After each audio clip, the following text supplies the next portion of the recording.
আরেকটা কথা বলে যাই, আমি অনেক উন্নয়নের স্বপ্ন দেখিয়েছি আপনাদেরকে। এই দেখাতে গিয়ে আপনাদের মধ্যেও এক ধরনের স্বপ্ন কারো কারো মধ্যে আমি দেখতে পাই। আমার এই কথাগুলো অনেককেই প্রভাবিত করেছে।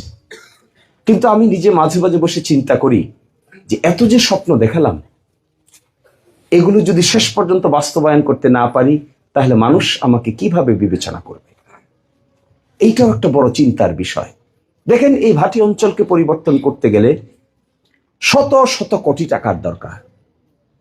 এই ভাটি অঞ্চলের রাস্তাঘাটকে একটার সাথে আরেকটা জোড়া দিতে গেলে এই দল রোড তো জ্যৈষ্ঠ মাসের পরে আর ব্যবহার করতে পারেন না। এই দল রোডকে যদি আপনি আবরা করতে চান, উড়াল সেতুর ব্যবস্থা করতে চান, কুলুঞ্জে যেতে চান, হাতিয়াতে যেতে চান, আপনি জগদলে যেতে চান, আপনি শেষ পর্যন্ত এই ইউনিয়ন পার হয়ে একেবারে চণ্ডীগড় পার হয়ে আপনি একদিকে জগন্নাথপুর যেতে চান কিংবা আরেকদিকে শান্তিগঞ্জ যেতে চান, তাহলে এখানে শুধুমাত্র সামান্য টাকার বরাদ্দের কাজ করলে হবে না।